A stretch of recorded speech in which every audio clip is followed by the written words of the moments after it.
자, 그러면 어린아이와 성인의 얼굴의 차이점에 대해서 설명해 드릴게요. 자, 일단 어린아이 같은 경우에는요, 전체적으로 좀 이렇게 찌부돼 있어요. 이렇게 푹 찌부돼 있고, 성인으로 될수록 점점 찌부돼 있던 게 이렇게 길어진다라고 생각해 주시면 될 것 같아요. 자, 간단하게 한번 해볼게요. 자, 일단 두 개의 동그라미가 있습니다. 얼굴의 크기 차이라던가 이런 것도 사실은 그렇게 크게 나지는 않다고 생각하셔도 돼요. 자, 그래서 이거는 어린이, 이거는 어른이. 자, 이렇게 해서 어린이와 어른이를 한번 그려보도록 할게요. 자, 여기에서 중간 잡고 십자 그리고, 자, 중간 잡고 십자 그리고, 이거는 똑같아요. 이렇게 어린이나 어른이나 똑같습니다. 근데 여기서 달라지는 점은 어린이는요, 이렇게 약간 좀 펑퍼짐해요. 이렇게 약간 펑퍼짐하고, 자, 동그라미 안쪽으로 들어가죠, 둘 다. 여기도 머리에서부터 마찬가지로 이렇게 아래쪽으로 들어가긴 들어가는데, 이제 어린이보다는 뭐 위에도 사실은 그렇게 큰 차이는 없어요. 사실은 이렇게 일단은 작업을 해주세요. 자, 작업을 해주시고 이제 이 상태에서 아래쪽으로 내려갈수록 약간씩 달라집니다. 약간씩 달라져요. 자, 어린이 같은 경우는 요 동그라미 안쪽에 거의 대부분 들어간다고 보시면 되고요. 어른이 같은 경우는 동그라미 아래쪽까지 턱이 내려간다라고 보시면 돼요. 자, 어린이부터 한번 해볼게요. 자, 볼이 터질 것 같이 빵빵하게, 볼이 터질 것 같이 이렇게 빵빵하게 내려가서 이 십자가의 중간 정도, 아니, 이 동그라미의 끝부분 정도쯤까지 이렇게 가주세요. 아니면 이거보다 더 빵빵하게 그리셔도 돼요. 이렇게 완전히 진짜 뭔가 막 물고 있는 것처럼 이렇게 그리셔도 됩니다. 자, 이렇게 그려주시고, 그리고 요 어른이를 그리실 때는요, 훨씬 더 아래쪽으로 많이 내려가 주세요. 자, 이렇게 뒤에 위치는 비슷합니다. 자, 여기 똑같이 이 위쪽에 있는 부분에 이렇게 걸리게, 이렇게 여기도 마찬가지로 귀의 위치는 비슷해요. 대신에 턱의 위치가 다를 뿐입니다. 자, 이렇게 어른이와 어린이, 오, 굉장히 단순한 차이죠, 그쵸? 자, 요 정도의 차이만으로도 어린이와 어른이를 구별할 수가 있습니다. 그리고 어린이를 그릴 때는요, 아무래도 좀 골격의 어떤 뭐 성장 정도라거나 이런 것들이 어른에 비해서 좀 작을 수밖에 없죠. 그래서 실제로는 약간 더 작게 그리시면 돼요. 뭐 똑같이 동그라미 크기를 똑같은 상태에서 이제 그리다 보니까 이렇게 됐는데, 어린이도 약간 더 작게 그릴 뿐이지 어른보다는 막 확실하게 차이나게 확 작게 그리거나 그러지는 않으셔도 돼요. 뭐 오히려 그렇게 돼버리면은 이게 어린이가 아니라 인형처럼 돼버릴 수가 있거든요. 저게 인형이야, 어린애야, 약간 이런 느낌이 들 수도 있기 때문에 좀 이렇게 적당하게 크기 비율을 이렇게 해주시면 될 것 같아요. 자, 그리고 어린이 같은 경우에는 머리숱이 그렇게 많지는 않아요. 머리숱이 없어. 애들이 머리숱이 잘 없더라고요. 이렇게 머리숱을 적당하게 이렇게 그려주세요. 그리고 어른이 같은 경우는 머리숱을 원하는 대로 그려주시면 되죠. 이제 머리 스타일이라는 것도 있고, 뭐 머리마다 혹은 캐릭터마다 머리 모양으로 캐릭터성을 만들어 주는 경우가 굉장히 많죠. 뭐 이를테면은 얼굴은 다 똑같이 생겼는데 머리카락 모양이 달라서 캐릭터가 달라지는 경우도 많잖아요. 뭐 세일러문 같은 경우라거나, 어쨌든 자, 이렇게 머리카락을 이렇게,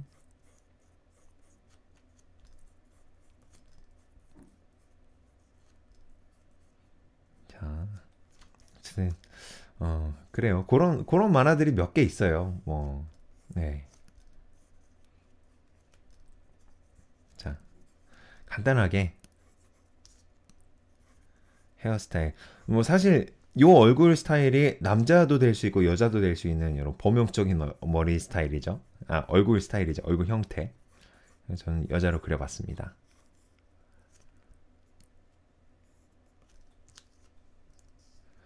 네. 머리숱이 없으니까요. 그릴 게 없으니까 순식간에 그려지네요.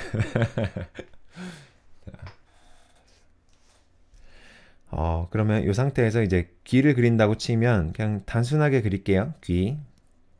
이렇게 약식으로. 여기는 머리카락. 여기도 단순하게. 자, 어린이 같은 경우에는 이제 눈썹하고 눈의 거리가 조금 멀어요. 이렇게 멀어요. 근데 어른 같은 경우는 눈썹하고 눈의 길이가 약간 더 상대적으로 가까워요. 근데 이거를 뭐 그렇게 좀 대체적으로 그렇다 할 뿐이지, 뭐 어린 아이도 눈이랑 눈썹 길이가 가까울 수도 있고, 뭐 이렇게 그리시면 돼요. 자유롭게 그리시면 되는데, 대체적으로 어린 아이가 눈이랑 눈썹이랑 거리가 멀다, 이렇게 보시면 돼요. 이렇게 눈썹을, 원래는 눈썹이 여기에 이렇게 딱 걸리게 만들면 좋거든요. 근데 뭐 그냥 여기에 걸리게 한번 만들어 보도록 할게요. 자, 요 정도쯤에 이렇게 걸리게 해주고, 자, 어른도 마찬가지로 그 정도쯤의 위치에 이렇게 걸리게끔 해줍니다. 와, 눈썹 너무 위에 있나? 조금 너무 얼굴이 긴 것 같은데 좀 그런 것 같지 않아요? 이것도 좀 가까이 해야 될 것 같은데, 어쨌든 자, 여기에서 눈을 좀 아래쪽으로 밑으로 이렇게 많이 내려줘요. 눈이 작든 크든 눈썹이랑 눈의 위치를 조금 이렇게 많이 떨어뜨려 주시면은 애기 같은 느낌이 납니다. 눈도 애기니까 좀 크다랗게 해주면은 귀엽겠죠? 이렇게 속눈썹도 예쁘게 몇 가닥 그려주면 귀여워. 자, 그리고 애기들 같은 경우는 이제 코가 약간 위로 이렇게 약간 좀 작은 코들이 있죠. 이렇게 보통 이렇게 콧대가 발달을 하지 않은 상태다 보니까 약간 좀 작게 이렇게 만들어주는 것도 좋고요. 이렇게 속눈썹, 그리고 입이랑 코의 위치도 좀 가깝게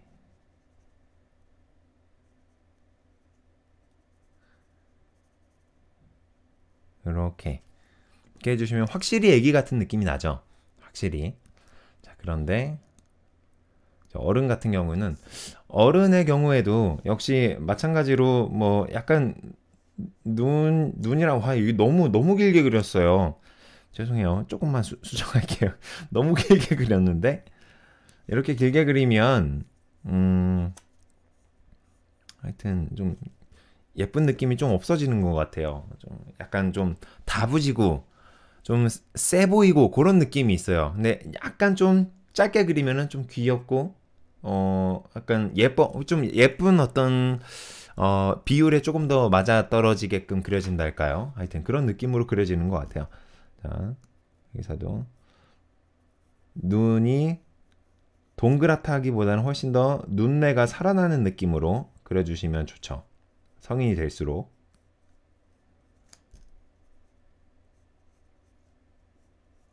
이렇게.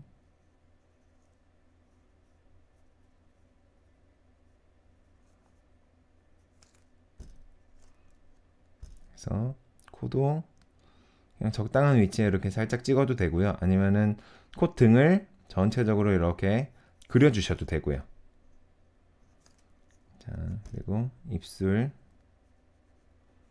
입술은 이제 코 자체가 이제 아기를 기준으로 했을 때는 눈이랑 굉장히 많이 붙어 있어요. 근데 코 자체가 성인을 기준으로 했을 때는 눈하고 굉장히 많이 떨어져 있죠. 그리고 코랑 입이랑 턱의 어떤 비율 자체가 거의 한 뭐 4대 6이나 5대 5 정도로 이렇게 만들어진다고 생각하시면 돼요. 근데 이것도 사람에 따라서 천차만별로 다를 수가 있으니까 이제 이 부분에 대해서는 좀 연구를 많이 하시고 캐릭터에 대한 연구를 많이 하시는 게 좋죠.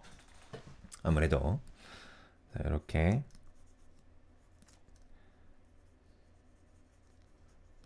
옷도 간단하게 한번 입혀보고요.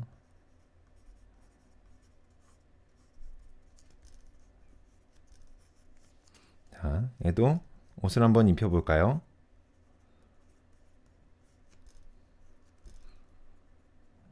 자, 이렇게 아기 베베 너무 귀여워. 살짝 입을 벌리고 이빨 하나 났어요. 이빨.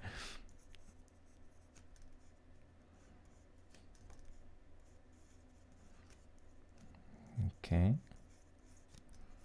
굉장히 몸도 짧고 그리고 뭐 눈, 코, 입의 어떤 간격도 짧고 이런 식으로.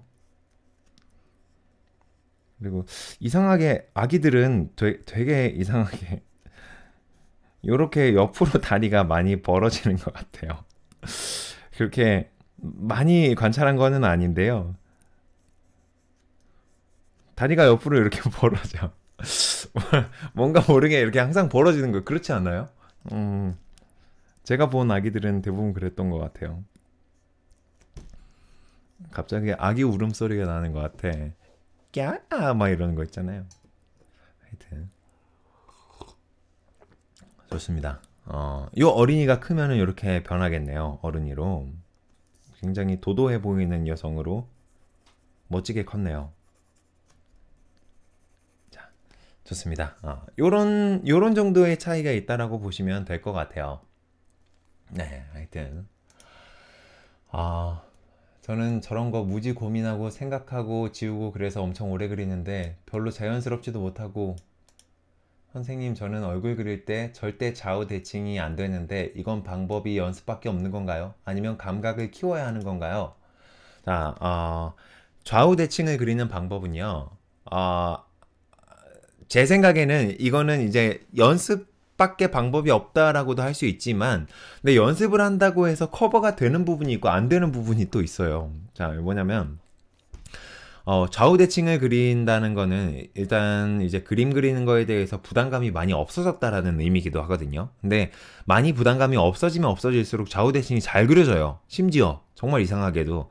근데 그림을 아무리 많이 그린다고 하더라도 좌우 대칭을 잘 못 맞추는 사람들은요. 그림 그릴 때 되게 부담감을 많이 느끼는 사람들이 가능성이 굉장히 높아요. 근데 이제 어떤 부분에서 그런 차이가 나오냐면 실제로 그림을 그릴 때 연필을 세게 말아주는 분들이 있어요. 근데 세게 말아주면은 이렇게 연필 쥘 때 손에 힘이 정말 많이 들어가는 분들, 이런 분들은 어떤 그림을 그리더라도 딱딱하게 나올 수밖에 없어요. 왜냐면 한방 너무 센 이렇게 꽉 말아주고 나서 이렇게 선을 그릴 때는 연한 선 그리기도 힘들어요. 이렇게 말아지고 연한 선 그리려면은 진짜 고도의 집중력이 필요하거든요. 근데 이것도 그렇기는 한데 일단은 한번 그렸어요. 그러다가 이렇게 한번 그렸어요. 근데 이거를 지우개질을 해서 수정을 하려고 하면 이봐요. 이 남죠. 엄청나게 진한 자국이 남아요. 근데 이렇게 살살살살 손에 힘 다 빼고 약간 길게 잡고 이렇게 살살살살 그리는 연습을 하게 되면 이거 뭐 일단은 그려졌잖아요. 진하게 그린 거든 연하게 그린 거든 어쨌든 간에 이렇게 이미지가 나왔잖아요. 그쵸? 근데 그리다가 이거 지워야 되겠어. 이렇게 생각이 들면 그냥 살짝 한번 몇 번만 지나가도 다 지워져 버리거든요. 그래서 이거는 이제 연필을 잡았을 때 얼마만큼 이 연필을 긴장하면서 잡았는가, 그리고 얼마만큼 그림 그리는 행위가 부담스럽게 느껴지는가에 따라서 나타나는 현상이라고 생각해요. 좌우 대칭도 역시 마찬가지라고 생각해요. 좌우 대칭을 맞출 때 그림 그리는데 부담감이 없는 사람들은 뭐 틀리고 또 그리면 되지 뭐, 아니면 틀리면 지워서 수정하면 되지 뭐, 이런 생각으로 쉽게 접근을 해야 되는데 진하게 선을 사용을 하는 사람들은요, 틀리면 지울 수가 없어요. 그러니까 한 방에 잘 그려야 되겠다는 부담감이 막 온몸을 어무습해. 그냥 막 손만 긴장하는 게 아니라 머리도 긴장하고 어깨도 긴장하고 허리도 긴장하고 다리도 긴장하고 그래가지고 그림을 한 번 그리고 나면은 막 막 운동한 것처럼 다시는 한 몇 시간 동안 그림을 그리고 싶지가 않아져요. 계속 막 게임하게 되고 나가서 놀게 되고 뭐 PC방 가게 되고 오락실 가게 되고 TV 보게 되고 유튜브 보게 되고 막 이러는 거거든요. 근데 그림 그리면서 부담감이 확실하게 없어지는 순간, 손에 힘을 빼고 그림 그리는 연습을 최대한 많이 해서 손에 힘을 빼고 그림 그리는 게 익숙해진 순간, 그림 그리는 건 정말 모든 것들이 다 해결돼요. 뭐 좌우 대칭이 안 돼요. 아니면은 뭐 인체가 잘 안 그려져요. 아니면은 뭐 메카닉이 안 그려져요. 자동차를 못 그리겠어요. 뭐 이런 사람들 있죠. 이런 분들은 일단 첫 번째 걸음으로 손에 힘 빼는 것부터 시작하셔야 됩니다. 손에 힘 빼는 것부터 시작해서 그림이란 게 별거 없구나. 그리고 나서 연한 선으로 전부 다 그리고 나서 틀렸으면 그냥 지우고 다시 수정하면 되는구나. 이렇게 가볍게 접근을 하면 정말 금방 늘어요. 진짜로. 그래서 제가 이제 왕기 초강자를 만드는 이유가, 이제 많은 분들이 그로툰 아카데미 수강을 하시면서도 이제 그림 실력이 실제로 늘고 있으면서도 정말 뭔가 그림 그리는 게 자꾸 부담스럽게 느껴지고 확확 느는 것 같지 않고, 그리고 그림을 그려놨음에도 불구하고 그려놓은 게 완성도가 높아 보이지가 않아요. 이상하게도. 근데 그런 분들은 왜 그러냐면 손에 너무 긴장을 많이 해서 그렇거든요. 네. 손에 힘을 긴장을 너무 많이 해서 그래요. 손에 힘만 빼면은 다 해결돼요. 싹 다 해결돼요. 정말로. 왜냐면 손에 힘 빼는 것만 해결할 수 있으면은 사실은 뭐 그로우 강사도 필요 없고 주변에 어떤 다른 강사들도 필요 없어요. 드로잉에 한해서는. 왜냐면 틀렸으면 지우면 되니까, 지우고 그냥 올바르게 보이는 걸로 다시 그리면 되니까 그렇게 그리시면 되잖아요. 네. 하여튼 그래서 손 빼는 연습을 최대한 많이 하시고요. 만약에 연습을 많이 해도 잘 안 된다 하시면은 그로툰 아카데미에서 왕기초 강좌 이제 곧 오픈할 거거든요. 그거 수강해 보시면 좋을 것 같아요. 가격도 얼마 안 해요. 저렴하게 할 거예요. 어쨌든 강의 홍보했어요. 네, 알겠습니다. 자, 답변이 되셨나요? 되셨다고 생각하고 다음 질문을 받겠습니다.